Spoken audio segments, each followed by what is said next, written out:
আমার একটা সাথী ছিল দেশের বাড়িতে,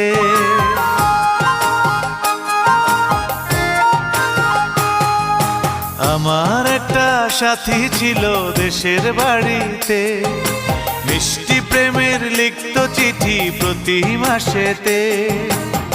হঠাৎ একদিন খবর এলো সাথীর নাকি বিয়ে হলো আমার অজান্তে। এখন বলো দেশে যাব কার আশাতে, এখন বলো দেশে যাব কার আশাতে।